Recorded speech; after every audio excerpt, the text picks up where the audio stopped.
So I received an email last week from a podcast listener, Carrie. Carrie is a baby photographer from Michigan near Detroit.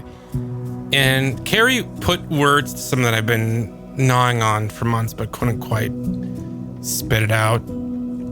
Her message cuts so close to the bone of what I see happening with creatives right now, even myself, that I killed the episode that I was planning to publish and decided to go with this one instead.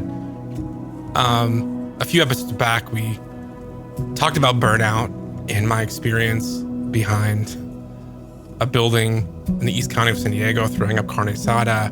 And I shared with you my story of burnout from being overworked and underappreciated and underpaid. But some people's stories aren't quite like that. For some, it's a little bit different. And Carrie doesn't experience burnout the way that self-help books describe it. There's no noble exhaustion of the overworked artist grinding themselves to dust. Instead, she writes something that made me think about it for the next few days after I received it.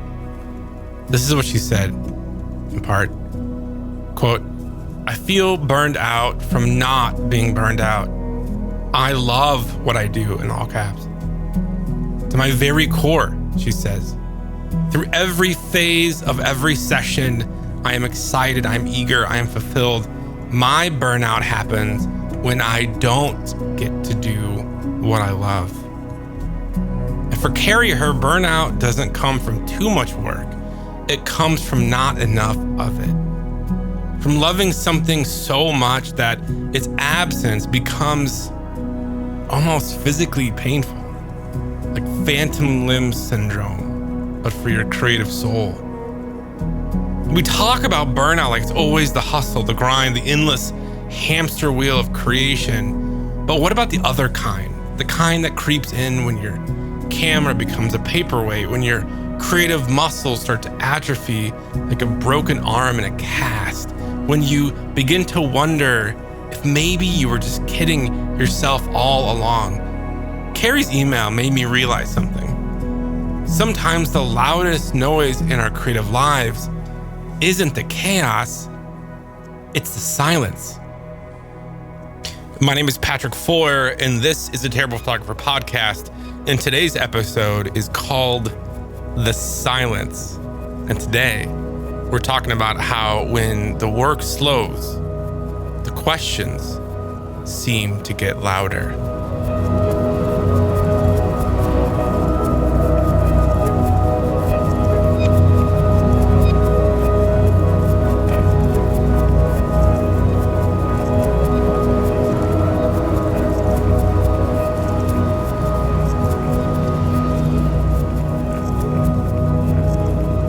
Part one, the hidden burnout.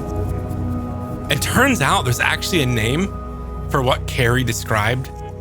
It comes from a pretty unlikely place. Two Swiss business consultants who were watching their clients slowly die inside their corner offices.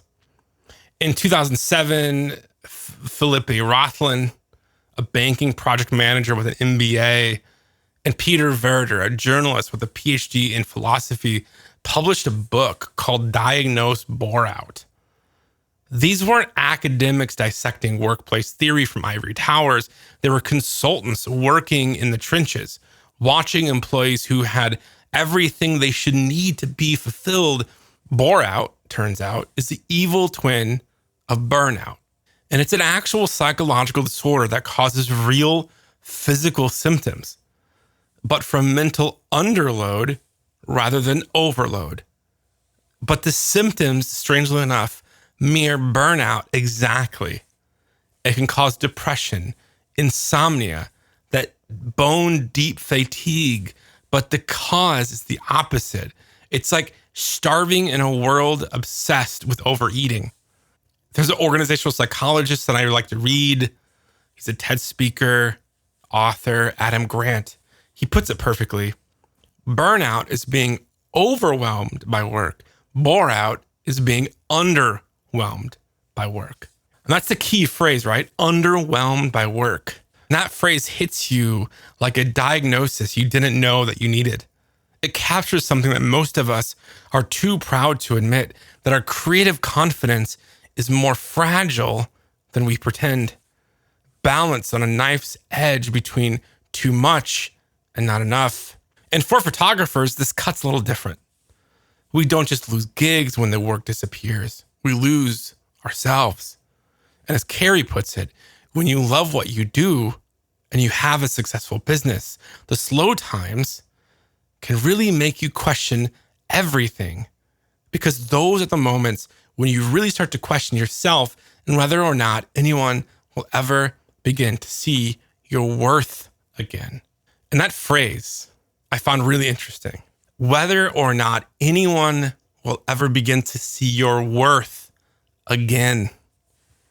It's like a scalpel cutting straight to the fear we pretend does not exist. That maybe we will never be as good as we thought. That maybe the world has finally figured out what we suspected all along.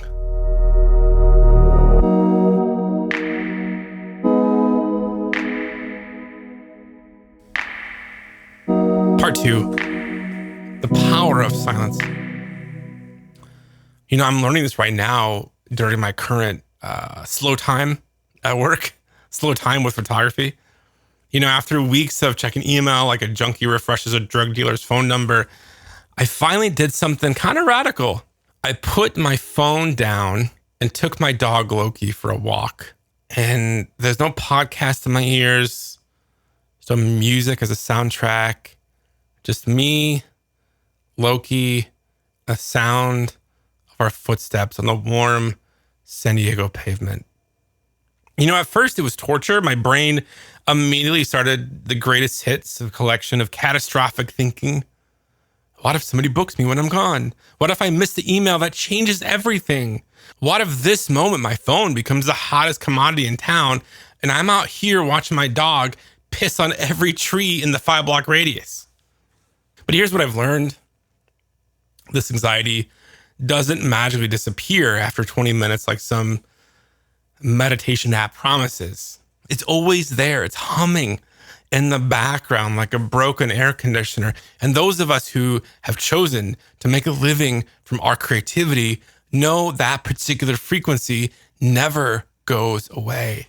But when I make the conscious choice to give my brain permission to think about other things, something kind of shifts. I start noticing how ridiculously fucking perfect the San Diego weather is. I laugh at Loki claiming his kingdom on one utility pole after the other, and I wonder about my neighbors who seem to think Michael McDonald's version of "Yeah, Mo, be there" deserves to be shared with the entire block on maximum volume. It gives my brain a little space to breathe. I'm moving my body, releasing those cocktails of dopamine and serotonin that actually make me kind of feel human again. But that anxiety is still there. It's always there. But I'm learning to let it exist in the passenger seat instead of driving the bus. And in the space between the worry and the wonder, I hear something that I forgot existed. My own voice. Not the one that writes captions or responds to client emails, but the one that remembers why I fell in love doing this in the first place. We live in a culture that I think treats silence like a disease, and we medicate it every quiet moment with content. We fill every gap with noise, as if silence might reveal something that we're really not ready to see. But there's research that shows intentional silence doesn't just calm us, it changes us. It enhances our problem solving. It improves focus. And yeah, it makes us more creative. But there's a key word here, intentional. And there's a huge difference between the silence imposed on us and the silence that we choose. And when a client ghosts us, when the phone becomes a paperweight, when our work vanishes into the digital void, that's imposed silence. And it feels like a fucking punishment. But when we step into the quiet deliberately, it becomes something else entirely. It's a laboratory for rediscovering what we actually had to say.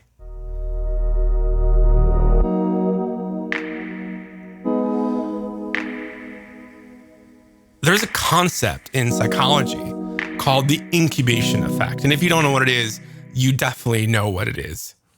It's this idea that when we stop actively trying to solve a problem, our subconscious keeps working on it like a background app that we forgot was running. The breakthrough doesn't come through the struggle. It comes during the pause when we're not looking. Think about it. How many times has your best idea ambushed you in the shower or brushing your teeth or on a walk or in that drowsy space before you sleep? Not while you're hunched over your Mac, forcing creativity through this funnel, but when you actually stopped trying. We think progress only happens when we're actively working, actively marketing, actively producing content like content machines. But some of the most important growth happens in the space between, during the quiet periods, when nothing visible happens, when the soil is being turned over in preparation for what is next. You know, during my current drought, I'm not booking clients, but I'm processing everything that I've learned in the past year's work, and it's been a lot of learning. I'm unconsciously identifying problems, patterns, and what lit me up, got me excited, what drained me, what bored me, what pisses me off. I'm letting my creative vision evolve without the pressure of immediate application. Like a film developing in the darkroom. Rush the process, you ruin the image. And when the work finally starts flowing again, which it will be different. Not because I tried harder, but because I gave myself permission to stop trying for a while. The silence is allowing me to remember what I actually want to say with my camera, not just what I think people want to see. Hey, I want to take a real quick break from this episode. If you've ever wanted something a little bit more from this podcast, like maybe a nudge in the right direction midweek, a question to chew on, or just a reminder that you're not the only one out here spiraling over your creative process while making toast, there's good news. I have this new weekly email called, get this, drum roll, Field Notes. Cool, right? Field Notes. It's short, weirdly helpful, and I'm not trying to sell you a preset pack. It's where I drop thoughts that didn't make the podcast, links that I'm digging, creative challenges, and the occasional rant about the industry. Your light leak for the week will also be in the Field Notes too, delivered straight to your inbox every single week. I'm thinking every Thursday. It's totally free, and it really is the best way to stay in the loop as this whole terrible photographer thing evolves into a little weird creative rebellion. Head over to terriblephotographer.com to sign up, or just check the show notes. I made it real easy. All right, back to the episode. Let's be brutally honest about what it feels like in real time when you're in the silence, when the work has evaporated and the validation has gone with it. I just want to be honest because I feel like sometimes I might be underestimating or over romanticizing things. Because it feels bad. This is shitty. It feels bad.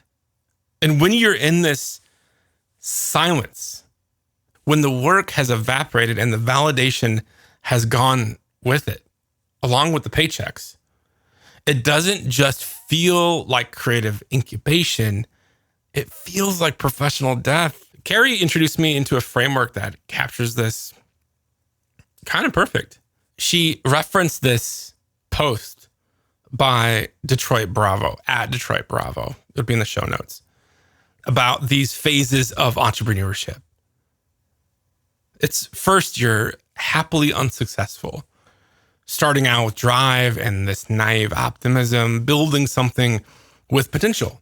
Then it's unhappily successful. You found success, but you're killing yourself to maintain it. Like a farmer harvesting crops with his bare hands. And finally, it's happily successful. You figured out how to succeed without sacrificing your sanity. But Carrie added something kind of crucial. There's a fourth phase that pops in from time to time, whether we want it to or not. This is the phase in which you start questioning yourself, your worth, and whether anyone will ever appreciate you again. Unhappily unsuccessful. That phrase just cuts deep because it's surgical in its accuracy. It's not the clean devastation of obvious failure. That'd be almost easier if we did something we fucked up that caused our business to tank. But it's the slow burn of irrelevance. That feeling like you're fucking good at what you do, but the world collectively decided to pretend that you just don't exist. And the stories we tell about creative success are all wrong. The overnight sensations, the viral moments, the discovery narratives. But for most of us, the journey looks more like a cardiac monitor. You got peaks and valleys and long stretches of apparent flatline in between. I know that's the case for me. Ansel Adams was 40 before his first major exhibition. Julia Child was 49 when she published her first cookbook. Van Gogh sold one painting in his lifetime. And these aren't feel-good trivia points. This is evidence that creative work doesn't follow the timeline of our instant gratification culture. But here's what I've learned. The silence is also evidence that you're still here. You just, by listening to this, I can tell you that you haven't quit. You have not given up. You are still showing up. You are still showing up for the uncertainty, and you are still believing in something that can't be measured in likes or bookings or quarterly reports. And as Carrie wrote, it's important to not overlook the unhappily unsuccessful phase. It's a real part of being an entrepreneur. Working through the downtimes and evolving if needed is an important part of it all. That's not small. That's actually goddamn heroic. Let me come back to Carrie's email one more time, because her honesty deserves the last word here. This is what she wrote, quote, "I love what I do to my very core. Through every phase of every session, I am excited, I am eager, I am fulfilled. But then, when you love what you do and you have a successful business, the slow times can really make you question everything. That's the knife's edge. The deeper you love this work, the more devastating its absence becomes. It's not about the money, though money matters. We all know that. It's not about the recognition, though recognition helps. It's about that deep human need to express what's burning inside of us, to make something that matters, to feel useful in a world that feels indifferent to what we have to offer.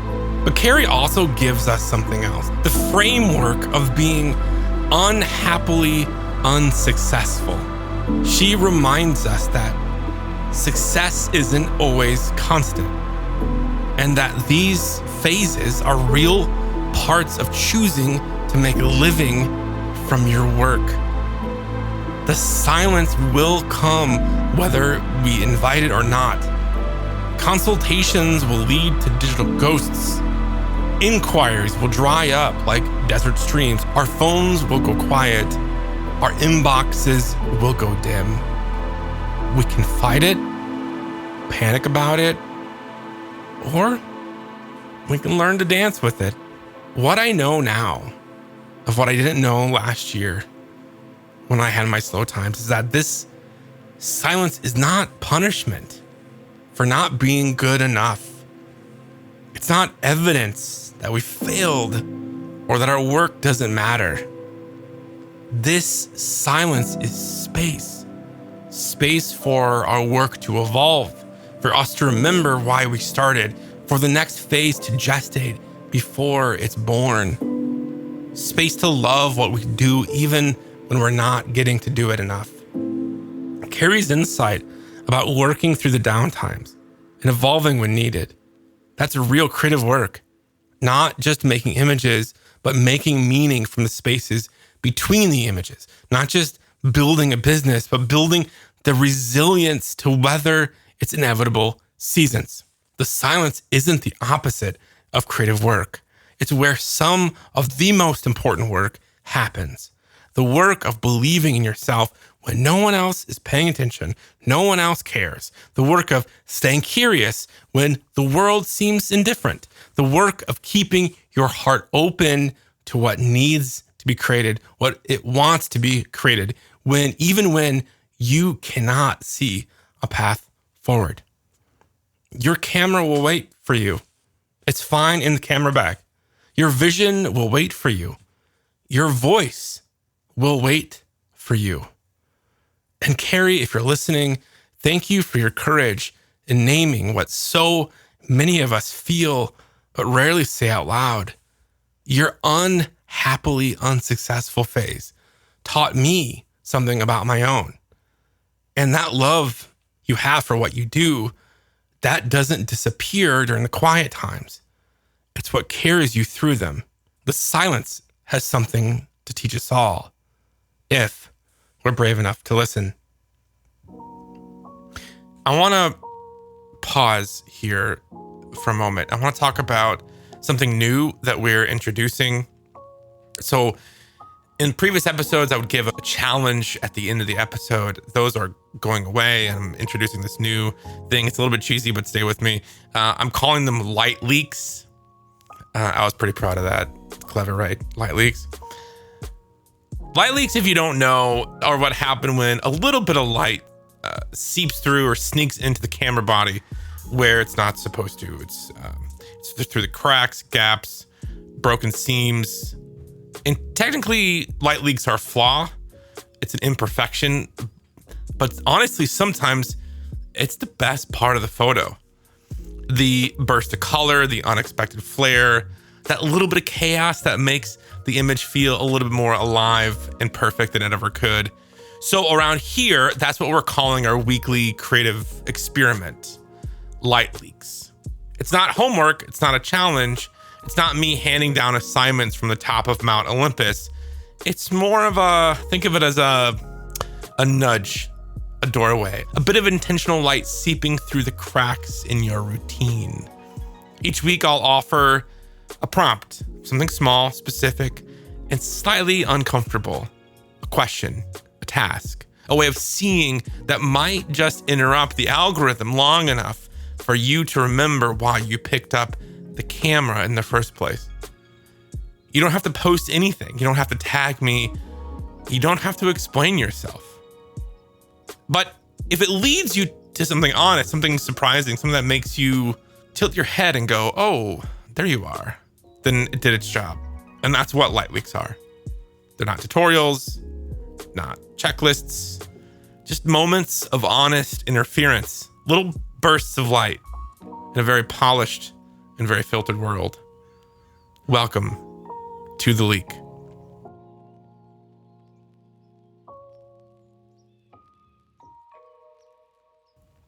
Okay, so this week's light leak.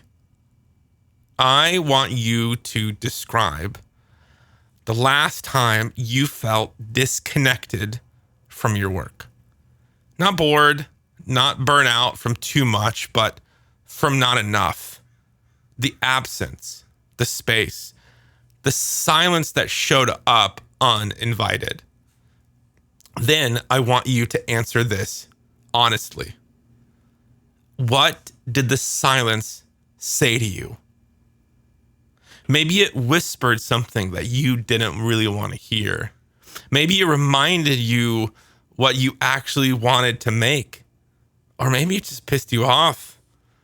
Whatever it was, write it down. Let it be awkward, let it be incoherent, but let it be true. You don't have to share it. But if you do, leave the camera out of it. No photos, just words.